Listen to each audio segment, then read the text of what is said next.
요한복음 12장 20절로 33절입니다. 제가 읽어드리도록 하겠습니다. 명절에 예배하러 올라온 사람들 가운데 그리스 사람이 몇 있었는데 그들은 갈릴리 베세다 출신 필립에게로 가서 청하였다. 선생님, 우리가 예수를 뵙고 싶습니다. 필립은 안드레에게로 가서 말하고 안드레와 필립은 예수께 그 말을 전하였다. 예수께서 그들에게 대답하셨다.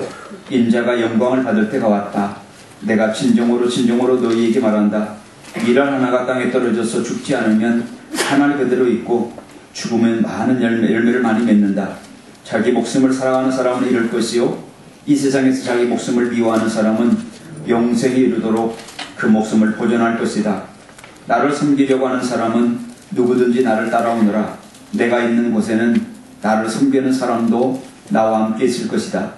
누구든지 나를 섬기면 내 아버지께서 그를 높여줄 것이다. 지금 내 마음이 괴로우니 무슨 말을 하여야 할까? 아버지, 이 시간을 벗어나게 하여 주십시오 하고 말할까? 아니다. 나는 바로 이 일 때문에 이때에 왔다. 아버지의 이름을 영광스럽게 드러내십시오. 그때에 하늘에서 소리가 들려왔다. 내가 이미 영광되게 하였고 앞으로도 영광되게 하겠다. 거기에 서서 듣고 있던 무리 가운데에서 더러는 천둥이 울렸다고 하고 또 더러는 천사가 그에게 말하였다고 하였다. 예수께서 대답하셨다. 이 소리가 나는 것은 나를 위해서가 아니라 너희를 위해서이다. 지금 이 세상이 심판을 받을 때이다. 이제는 이 세상의 통치자가 쫓겨날 것이다. 내가 땅에서 들려서 올라갈 때에 나는 모든 사람을 내게로 이끌어 올 것이다. 이것은 예수께서 자기가 당하실 죽음이 어떠한 것인지를 암시하려고 하신 말씀이다. 아멘. 우리가 이제 새해 두 번째 주일을 맞이했습니다. 올 한 해 우리가 어떠한 마음가짐과 어떠한 목표의식을 가지고 살아야 옳은지 오늘 말씀 속에서 다시 한번 그 해답과 길을 발견하는 시간이 되었으면 하는 마음 간절합니다. 오늘 주님께서 십자가를 지시는 그 순간이 초읽기의 시간으로 다가왔습니다. 그런 초읽기의 시간을 앞두고 주님이 제자들과 마무리를 하고 있는 그때에 빌립을 통해서 요청이 들어왔습니다. 선생님, 헬라 사람 몇이 예수님을 만나고자 요청하고 있습니다. 여기서 말씀하는 헬라 사람은 유대인을 제외한 모든 이방 사람들을 대표하는 사람들입니다. 그 헬라 사람 몇이 주님을 만나고자 온 거라는 겁니다. 이 말을 전해들었던 예수님이 굉장히 흥분하면서 뭐라고 말씀하시는가 하면 이제 인자가 영광을 받을 때가 왔다. 인자가 이제 영광을 받을 때가 왔다. 그러면서 아주 굉장히 기뻐하시고 흥분해 하시는 거예요. 이 말씀은 어떤 말씀인가 하면은 예수님은 지금 전도의 대상, 구원의 대상을 누구로 한정하고 있었는가 하면 지금까지는 유대인으로 한정하고 있었어요. 그런데 이제 헬라인들, 이방인을 대표하는 헬라인들이 예수님을 만나러 왔다. 이제 예수님이 십자가 지시고 나면 이제 예수님의 구원의 대상이 유대인에게서 전 세계 이방인들로 확장이 되는 거예요. 이제 그 순간이 다가왔고 이제 그 일들을 실행할 순간이 남았다라는 거예요. 그 사인으로 이방인을 대표하는 헬라인들이 지금 예수님을 믿겠다라고 지금 다가오고 있다는 거예요. 그래서 예수님은 이 일에 대해서 굉장히 흥분해 하시고 굉장히 기뻐하시는 것을 볼 수가 있습니다. 그러면서 무슨 말씀을 하시는가 하면 한 알에 썩어져가는 밀알의 비유로 말씀해 주십니다. 내가 한 알에 썩어져가는 밀알이 되어지면 유대인뿐만 아니라 내가 썩어져가는 밀알이 되어질 때에 많은 전 세계 수많은 이방인들도 다 구원 얻는 그 길이 열릴 것이다. 이 얘기를 하시는 거예요. 그러면서 중요한 말씀을 하십니다. 누구든지 나를 섬기려고 하는 사람이 있다면 나를 따라오너라 라고 말씀합니다. 오늘 많은 사람들이 주님을 향해서 임금님이라고 고백합니다. 주님을 향해서 주님은 나의 구세주입니다. 주님이야말로 내 인생의 모든 것입니다. 그렇게 고백하고 그렇게 찬송하고 그렇게 하는 일에 우리는 주저함이 없습니다. 오늘 우리는 찬송을 통해서, 우리는 개인의 기도를 통해서 주님은 나의 구주시고 주님은 나의 왕이시고 주님은 나의 목자시고 주님은 나의 인도자가 되십니다. 우리는 그 고백들을 서슴없이 합니다. 그런데 주님이 우리에게 이렇게 말씀합니다. 그렇다면 나를 섬기는 자가 되거라 라고 말씀하십니다. 그러면 사람들이 조금 움찔합니다. 주님, 나는 좀 할 일이 많고 나는 지금 바쁘거든. 그렇기 때문에 조금 더 있다가 섬기면 안 됩니까? 하면서 주님을 임금이라고, 주님을 왕이라고, 주님을 구세주라고 고백하지만 그렇다면 나를 섬겨라 라고 요청할 때에 사람들은 잠시 주춤을 합니다. 그리고 주님, 이 다음에 하면 안 될까요? 라는 그런 사인을 주님 앞에 보내곤 합니다. 한 걸음 더 나가서 주님은 말씀합니다. 나를 이제 따르는 사람이 되어라. 섬기는 자뿐만 아니라 나를 따르는 사람이 되어라 라고 말씀하시고 요청하면 사람들은 더욱더 굉장히 갈등을 하는 것을 볼 수가 있습니다. 오늘 주님은 믿음의 그러한 선배들을 통해서 우리들에게 이러한 찬송과 가사를 주셨습니다. 예수 나를 오라 하네, 예수 나를 오라 하네, 어디든지 주를 따라 주와 같이 가려네. 예수 나를 오라 하네, 예수 나를 오라 하네, 어디든지 주를 따라 주와 같이 가려네. 영어 가사는 조금 심각합니다. 직역을 하면 십자가를 지고 나를 쫓으라고 하시는 주님의 부르심 들리네. 그가 인도하는 대로 어디든지 나는 가리라. 항상 그와 함께 가리라. 십자가 지고 나를 쫓으라고 하시는 주님의 부르심이 들린다라는 거예요. 그래서 나는 어디든지 항상 주와 함께 가리라 라는 그런 겁니다. 2절 가사는 좀 더 비장합니다. 겟세마네 동산까지 주와 함께 가려 하네, 피땀 흘린 동산까지 주와 함께 가려 하네. 이 가사를 우리가 정말로 깊이 받아들인다고 한다면 주님을 섬기는 것도 쉽지 않지만 주님을 따른다라는 것, 겟세마네 동산까지 주와 함께 가려 하네, 피땀 흘린 그 자리까지 주님과 함께 가려 하네. 사실 우리는 주님을 이러한 마음을 가지고 주님을 따르겠다라고 고백한다라는 것은 사실 쉬운 일이 아닙니다. 비장한 각오가 있어야 합니다. 그래서 그런지 많은 사람들은 주님을 섬기겠다라고도 말칵하지 못하고, 그리고 주님을 따르겠다라는 그 고백 앞에 정말로 쉽게 고백하지 못하는 이 주춤거림이 있는 것을 볼 수 있습니다. 그래서 많은 사람들이 넓은 길로 가지 좁은 길로 가져야 되지 않는 이러한 모습들을 우리들의 이 교회 현장에서 많이 경험합니다.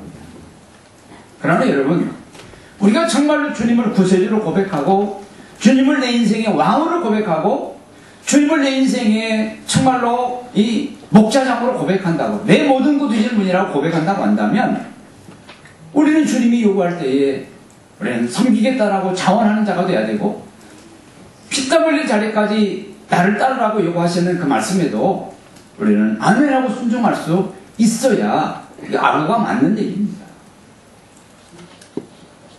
그러나 오늘 너무나 많은 사람들이 주님을 섬기고 따르는 일에 정말로 주춤거리고 외면하고 조금 더 있다 가요 라고 말하는 것이 오늘 우리들의 현주소 아닌가.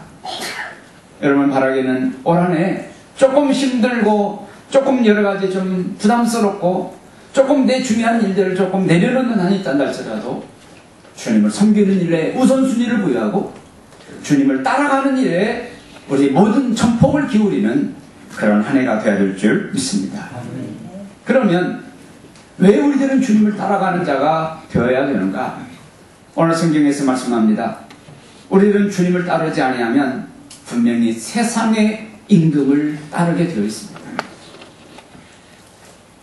여러분, 대통령 선거할 때 되면 수많은 대누를 아는 사람들, 그 똑똑한 사람들, 역량 있는 사람들이 예비 주자들 앞에 줄을 섭니다. 그들을 위해서 무보수로 밤낮 없이 봉사를 합니다. 왜 그렇습니까?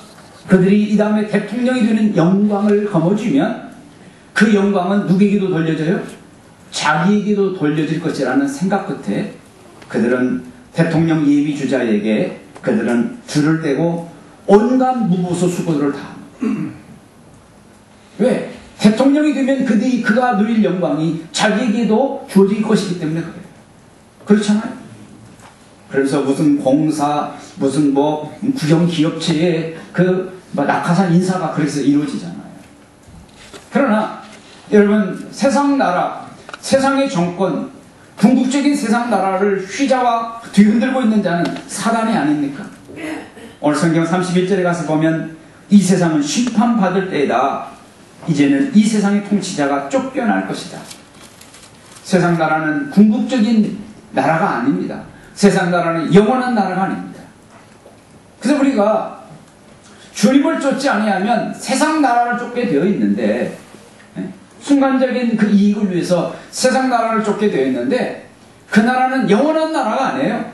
그 나라는 언젠가는 심판받고 쫓겨나는 나라예요. 왜 우리는 지금 당장 힘이 들고 어렵고 정말로 버겁지만은 왜 정말로 주님을 따르는 자가 되어야 되느냐? 그 이유는 주님께서 이제 궁극적으로 들림을 받으면 성경에 있는 이 32절에 내가 땅에서 들려서 올라갈 때에 라고 말씀합니다.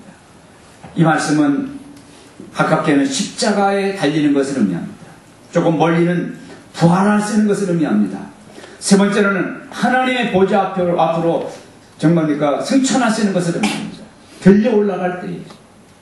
그래서 궁극적으로 들림을 받는 사람, 궁극적인 임금, 궁극적으로 통치할 영원한 나라의 임금, 그분은 누굽니까? 그분은 예수 그리스도예요. 그렇기 때문에 우리들은 지금 당장 힘이 들고 지금 당장 어렵지만 궁극적인 그 나라를 내다보면서 오늘 우리는 주님을 섬기고 주님을 따르는 자가 되어야 될 줄 믿습니다.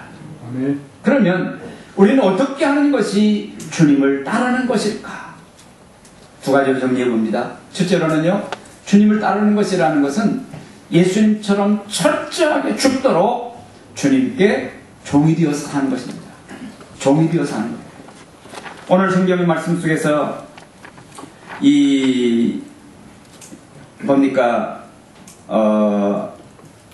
여기 성경에 있는 이 말씀에 보면 섬긴다라는 말씀, 나를 섬기려면 나를 따르라 그랬잖아요. 나를 섬긴다라는 말씀은 이 헬라어 원어로는 디아코네오라는 말이에요. 근데 이 디아코네오라는 말은 집사가 되다라는 뜻이에요. 집사는 수종 드는 자를 의미합니다. 다른 말로 하면 종이에요, 종. 그래서 나를 섬기려면, 디아코네오 하려면, 집사가 되려면, 종이 되려면 이라는 뜻이에요. 그래서 오늘 저와 여러분들이 정말로 주님을 섬긴다라는 것은, 주님을 따른다라는 것은 철저하게 종이 되어지는 것을 의미합니다. 오늘 성경 빌립보서 2장에 가서 보면 5절 이하에 12절 있는 말씀까지 가서 보면은 우리 주님은 철저하게 종으로서 우리의 삶을 사셨습니다.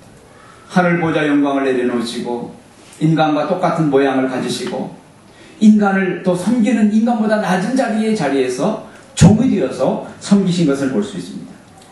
우리 주님은 세상에 사시는 동안에도 죽도록 충성하시는 종의 삶을 일관하셨던 것을 봅니다. 누가복음 22장 17절에서도 말씀합니다. 자신을 가리켜서 나는 섬기는 자로 너희 중에 있노라. 주님의 삶이 그거예요. 나는 섬기는 자로 너희 중에 있노라. 그렇다면 오늘 정말로 종으로 살아야 되는 것, 주님의 제자고 주님의 어떤 구원받은 자라고 한다면, 예수 그리스도를 구주라고 고백한다고 한다면, 오늘 저와 여러분들은 종으로 사는 삶은 이건 당연한 삶이고, 종으로서 살았던 그 주님을 따라가는 것은 우리들에게서 당연한 일이잖아요. 우리 주님은 얼마나 철저하게 종으로 사셨는가를 우리 27절, 28절에서 살펴볼 수 있어요. 27절에서 주님은 이렇게 말씀합니다. 지금 내 마음이 괴로우니 무슨 말을 하여야 할까? 예수님의 지금 십자가를 지는 바로 초읽기 시간이에요. 그때 주님이 제자들에게 말합니다. 지금 내 마음이 괴로우니 무슨 말을 하여야 할까? 그러면서 이렇게 말씀합니다. 좀 띄워주시기 바랍니다. 아버지, 이 시간을 벗어나게 하여 주십시오. 이게 주님께서 하고 싶은, 육을 가진 인간으로서 하고 싶은 솔직한 모습. 십자가의 고통, 육을 가진 예수님이기 때문에 십자가의 그 고통이 두려운 거예요. 그래서 내 마음이 괴로우니 무슨 말을 하여야 할까? 이렇게 기도할까? 아버지, 이 시간을 벗어나게 하여 주십시오. 이게 육을 가진 예수님의 정말로 솔직한 고백이에요. 그러나 하고 말할까? 아니다. 나는 바로 이 일 때문에 이때에 왔다. 그러면서 아버지 이름을 영광스럽게 드러내십시오. 제가 정리를 해드립니다. 28절, 27절, 28절. 무슨 말씀인가 하면 예수님은 오늘 저와 여러분들을 구원하는 종의 모습으로 이 땅에 오셨어요. 그래서 오늘 저와 여러분들을 구원하시기 위해서는 지금 어느 자리까지 가야 합니까? 십자가의 자리까지 가고 죽어야 되는 거예요. 근데 이게 두려운 거예요. 그래서 아버지 이 시간을 면하게 하여 주십시오라고 기도하고 싶은 거예요. 그러나 지금 예수님 자신은 어떤 신분으로 지금 와 있는 거예요? 종의 신분이잖아요. 그래서 예수님은 우리를 구원하시기 위해서 죽는 한이 있더라도 종의 신분을 벗어나지 않겠다라는 거예요. 오늘 저와 여러분들을 구원하시기 위해서 종의 자리를 잠시 외면하면 십자가의 죽음을 면하잖아요. 종의 자리를 벗어나면. 그러나 예수님을 저와 여러분들을 구원하시기 위해서 철저히 그 십자가 지는 한이 있더라도 종의 자리를 호소하겠다. 이 기도를 하고 계시는 것을 볼 수 있습니다. 여러분 그렇습니다. 오늘 저와 여러분들은 정말로 구원받은 자요 예수 그리스도를 구세주라고 고백하는 자라고 한다면 철저히 예수님처럼 우리들도 정말로 죽는 한이 있고 손해보는 한이 있고 그 어떠한 그러한 희생이 있단다 할지라도 오늘 저와 여러분들은 바로 그 종으로서의 그런 삶을 살아야 옳은 줄 믿습니다. 두 번째로 나를 섬기려면 나를 따르라. 그 말씀은 어떤 뜻일까? 그 말씀은 오늘 여기서 24절 25절에 사는 말씀처럼 썩어져가는 한 알에 미랄이 되어 사는 삶을 의미합니다. 주님께서 내가 진정으로 너에게 말한다. 미랄 하나가 땅에 떨어져 죽지 아니하면 한 알 그대로 있고 죽으면 많은 열매를 맺는다 라고 말씀합니다. 오늘 예수님은 나를 따르라고 하신 그 말씀은 예수님 스스로 정말로 썩는 한 알의 미랄로 사셨던 것을 볼 수 있습니다. 우리 여기 계시는 분들은 농사를 지어본 경험들이 있으신 분들이 많습니다. 정말 추위가 찾아오기 전에 이제 논밭을 갈고 거기에 보리와 그냥 밀 이삭을 뿌립니다. 추운 겨울 내에 이제 이 보리와 밀이 이제 싹을 틔우죠. 싹을 틔웠을 때에 그 싹을 한번 이렇게 뽑아본 기억이 있는지 모르겠어요. 싹을 이렇게 보리나 밀, 그 싹을 이렇게 딱 뽑아보면 그 뿌리에 보리 또 그 밀 그것이 그대로 남아있잖아요. 만져보면 어떻습니까? 빈 깡통이잖아요. 그 싹을 틔우기 위해서 자기 안에 있었던 하나의 자기 안에 있었던 모든 자양분을 싹을 틔우는데 다 소진시킨 거예요. 이게 썩어지는 한 알의 미랄의 모습.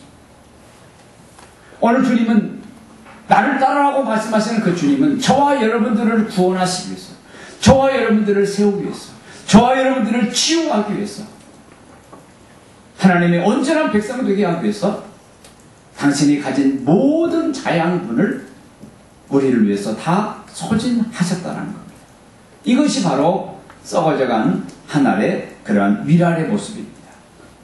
여러분, 우리 주님은 우리를 구원하시기 위해서 십자가에서 피를 쏟으시고 몸을 다 훼손당하시고 그 다음에 물까지 다 소진하시잖아요. 그럼으로 인해서 저와 여러분들을 구원하셨다는 거예요.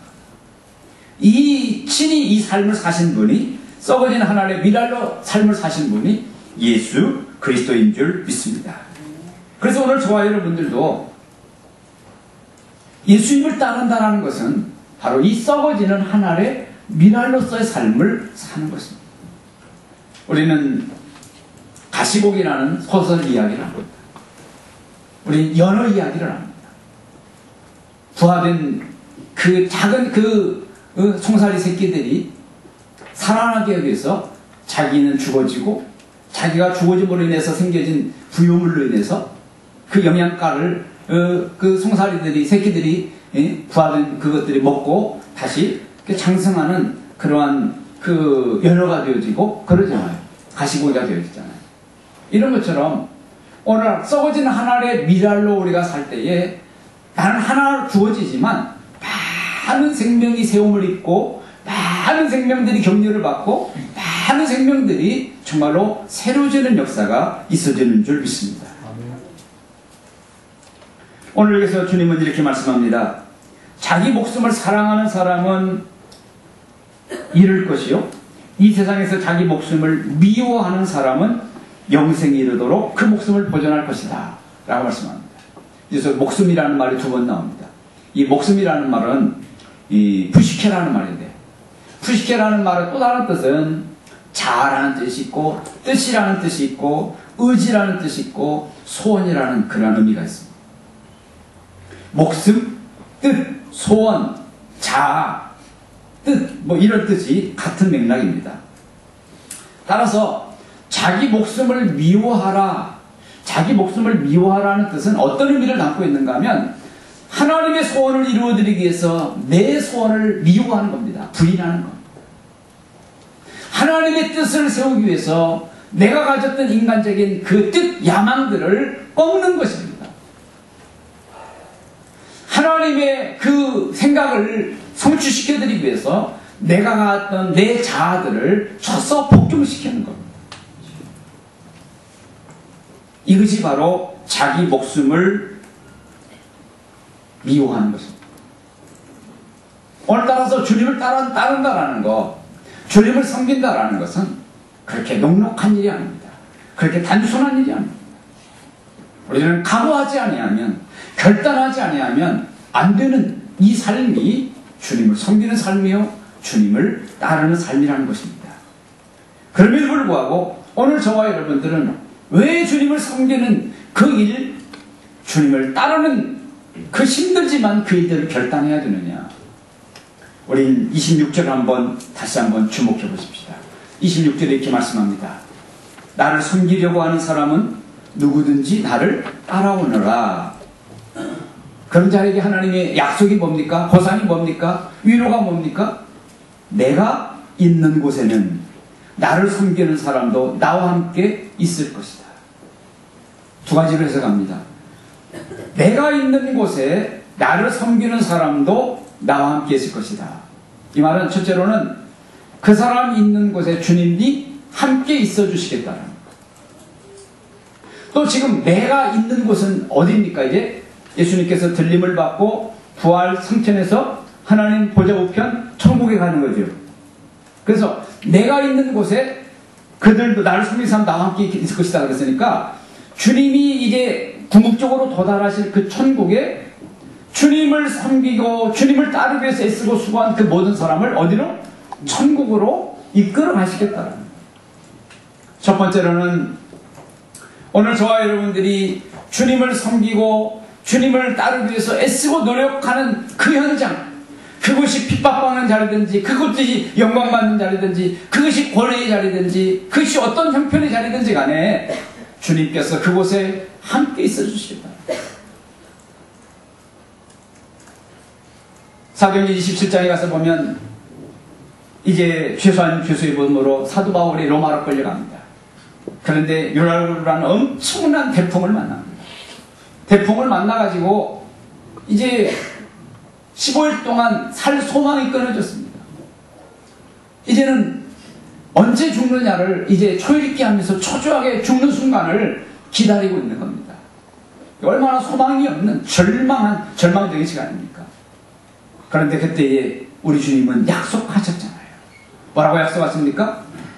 여기 있는 말씀처럼 내가 있는 곳에 나를 섬기는 사람도 나와 함께 있을 것이다. 그래서 그 고난당하는 그 고통의 자리에 바울이 있었잖아요. 그 바울이 있는 그 자리에 주님이 찾아오신 거예요. 찾아오셔서 뭐라고 말씀합니까? 바울아, 염려하지 마라. 네가 가이사 로마 황제 앞에 서야 될 거 아니야. 너와 함께한 모든 사람을 내가 너에게 붙여주노라. 너희 중에 한 사람도 목숨 잃지 않게 해주겠다. 오늘 약속을 해주시잖아요. 그렇습니다. 주님은 정말로 주님을 위해서 섬기고 따르는 자들을 위해서 임마누엘 해주신 것이 그것이 어디든지 간에 함께 해주시겠다고 약속하십니다. 여러분, 우리와 함께 하겠다고 약속하신 그분이 누굽니까? 천지만물을 지으신 창조주 하나님, 모든 것을 가능케 하시는 전능하신 하나님, 우리의 필요를 아시고 그 필요를 적절하게 채우시는 아버지 되시는 하나님.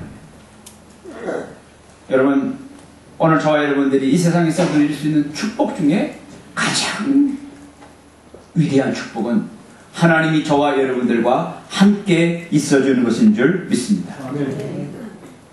또 하나는 아까 말씀드린 것처럼 주님께서 이제 들림을 받고 궁극적으로 가실 곳이 하나님 보좌 우편인데, 나를 섬기고 나를 따르느라고 그 고생을 하고 그 힘든 삶을 산 자들에 대해서 주님 어떻게 하시겠다라는 거예요?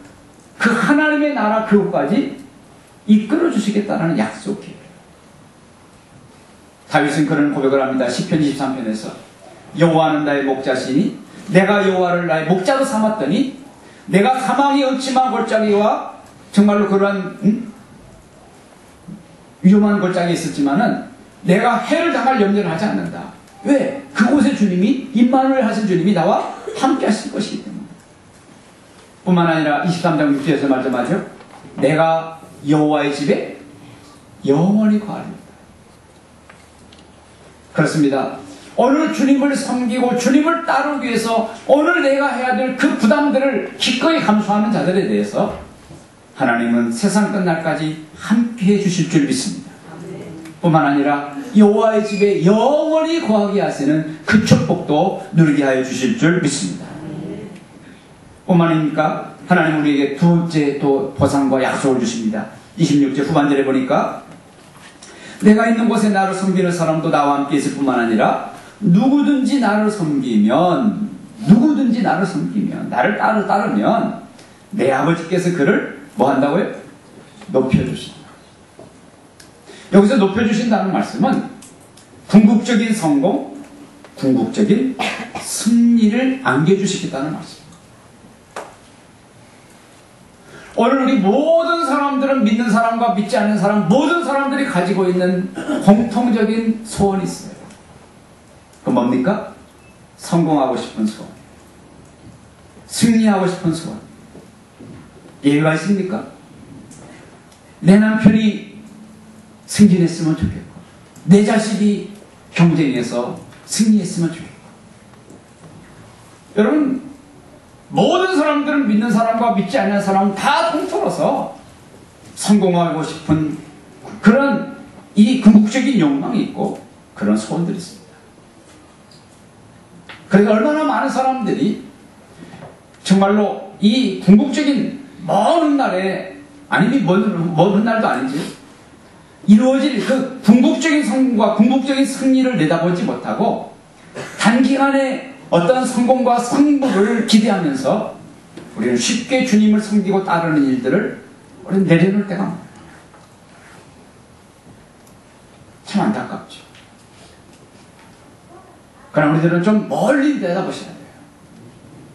하나님이 우리를 궁극적으로 성공케 하시고 궁극적으로 승리케 하실 그날을 내다보면서 오늘 우리들은 하나님을 선택하고 하나님을 따르는 그 삶을 선택하는 그런 저와 여러분들이 되어야 될 줄 믿습니다.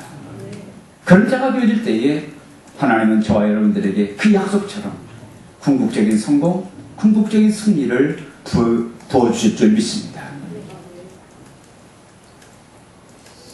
제가 고등학교 3학년 여름 지나고 대학 원서를 써야 될 때에 시골에 있는 부모님을 찾아갔습니다. 허락을 받기 위해서, 동의를 받기 위해서.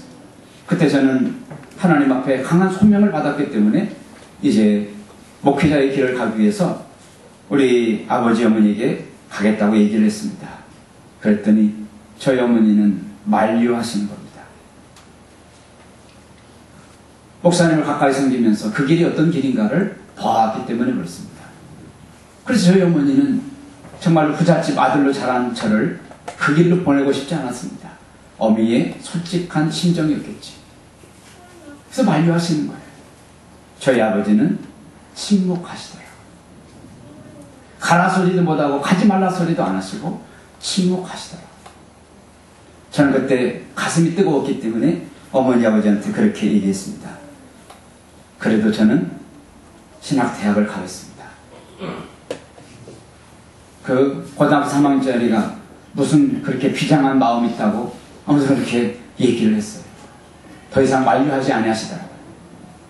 왜 그렇게 했는가 하면 제가 일반 대학에 가서 세상의 물을 경험하면 내 마음이 바꿔질 것 같은 그런 내 자신의 마음을 못 믿겠더라고요.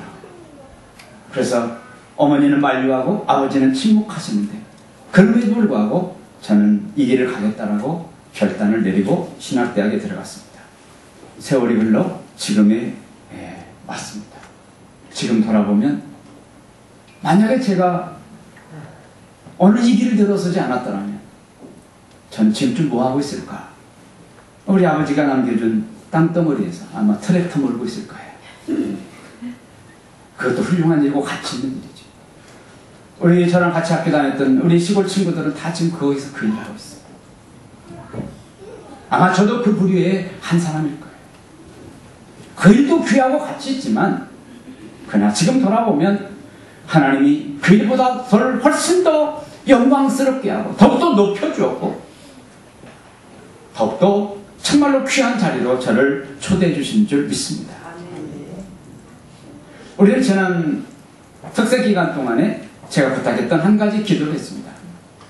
지난 월요일날 우리 교회, 우리 시찰 저를 굉장히 좋아하고 저보다 한 살 많지만 저를 굉장히 좋아하는 그 허영철 목사라는 분이 아마 새벽기도 가다가 심근경색이 찾아왔어요. 심장이 막혀버린 거예요. 그래가지고 막 응급해가지고 세브란스로 가서 응급수술을 했는데 점심때쯤 메시지가 떴습니다. 계속 긴급 공지가 떴는데 기도 요청이에요. 지금 허영철 목사님이 쓰러졌습니다. 심근경색입니다. 지금 수술 들어왔습니다. 기도해 주세요. 수술 끝난 다음에 전화가 메시지가 또 떴습니다. 의사의 말에 지금 심장이 이미 괴사가 되었고 뇌가 이미 괴사가 파괴가 되었다는 겁니다. 이게 계속 올라가야 되는데 일정한 시간 동안 못 올라가면은 이게 괴사되기 시작하잖아요. 그래서 그걸 위해서 기도하자는 겁니다. 그래서 막 계속 우리가 기도했잖아요. 기도했는데 또 시간이 지난 다음에 또 메시지가 떴습니다. 뭐라고 떴는가 하면은 지금 이제 의식이 회복이 되면 깨어나야 되는데 몇 시까지 깨어나지 않으면 이 사람은 죽는 겁니다. 그러니까 깨어날 수 있도록 기도해 주세요. 그래서 막 계속 기도를 또 했죠. 무시로 기도했어요. 그분이 워낙 저를 좋아하는 분이어서 정말 안타까운 마음으로. 그런데 이제 깨어났다라는 거예요. 얼마나 정말 마음에 기쁨이 있는지 몰라요. 깨어났어요. 근데 또 공지가 떴어요. 이 심근경색이니까 숨을 못 쉬잖아요. 그러니까 이제 심폐소생술 하면서 워낙 막 그렇게 했는지 갈비뼈가 이런 데 부러진 거예요. 그리고 갈비뼈가 부러지면서 폐를 갖다가 찔른 거예요. 그래서 갈비뼈하고 그 폐가 이제 이렇게 좀 손상이 됐는데 그것을 회복시켜달라고 기도하라는 거예요. 그런데 또 공지가 떴어요. 이제 의식은 회복됐는데 이제 이 뇌가 얼만큼 상했는가를 알기 위해서는 MRI 단층 촬영으로 들어가야 되는데 이 과정에서 뇌가 또 손상될 수가 있다는 거예요. 그래서 뇌가 손상이 되지 않게 해달라고 기도해달라는 공지가 또 떴습니다.